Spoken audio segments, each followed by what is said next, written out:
விவாதம் தேவை தேவையில்லைன்னு சொல்றதை விட இன்னைக்கு தமிழகத்துல இந்த இந்துத்துவா அப்படிங்கிற வார்த்தையை குழம்பி பிசங்கி அது ஒரு மாதிரி பாத்தீங்கன்னா அடிச்சு ஒரு மாதிரி கொண்டு போயிட்டாங்க. இன்னைக்கு நாம் எதை சொல்லுகின்றோம் என்றால் இந்துத்துவா என்பது நாங்கள் யாருக்கும் எதிரி இல்லை. இப்ப பாருங்கன்னா ஸ்டாலின் அவர்கள் ஒரு திருமண விழாவுக்கு போறாங்க எதிர்கட்சி தலைவரா.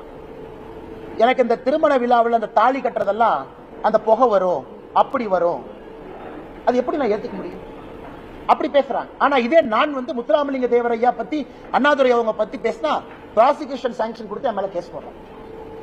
என் மேல முத்துராமலிங்க தேவரையாக்கு நீங்க ப்ராசிக்யூஷன் சாங்ஷன் கொடுத்து 153A போட்டீங்கன்னா கோயிலா அசிங்கமா கூம்பா இருக்கும். திருமாவளவன் அவர்கள் மேல என் ப்ராசிக்யூஷன் சாங்ஷன் கொடுக்கல. அதாவது ஆபாசங்கிற வார்த்தையை பயன்படுத்தினாங்க.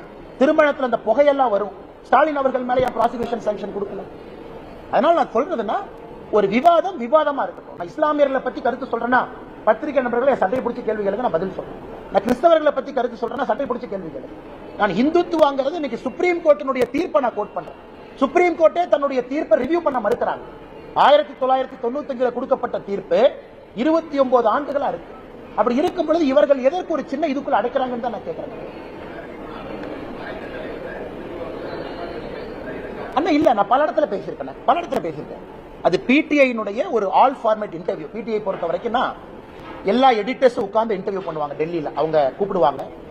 எல்லா கேள்வி அது ஓபன் ஹவுஸ் செஷன். என்ன கேள்வினாலும் கேட்கலாம், நாம பதில் சொல்லணும். கிட்டத்தட்ட 20 பேர் இன்டர்வியூ பண்ணுவாங்க. அந்த பிடிஐ எல்லாம் ஒருத்தரப்ப 20 பேர் இன்டர்வியூ பண்ணுவாங்க. அவங்க எடிட்டர்ஸ், பொலிட்டிக்கல் எடிட்டர், எல்லா எடிட்டரும். சோ அதுல நான் எப்பொழுதுமே சொல்வதைத்தான் தொடர்ந்து சொல்றேன். எனக்கு இவர்கள் குழம்பி போய் கிடக்குறாங்க அறிக்கை, அதை ஒருத்தர் அப்போஸ் பண்றாங்க. நான் ஜெயலலிதா அவர்கள் இஸ்லாமியர்களுக்கும் கிறிஸ்தவர்களுக்கும் எதிரின்னு எங்கேயுமே சொல்லலைங்க. யார வச்சுதான் போனாங்க. இந்துத்துவாங்கிற வார்த்தையை மாத்தி அதை அப்படியே பிஜேபி மேல ஒட்ட வைக்கிறாங்க. ஓ பிஜேபி இந்துத்துவா கட்சினா பிஜேபி இஸ்லாமியர்களுக்கு கிறிஸ்தவர்களுக்கு எதிரிங்கிறாங்க.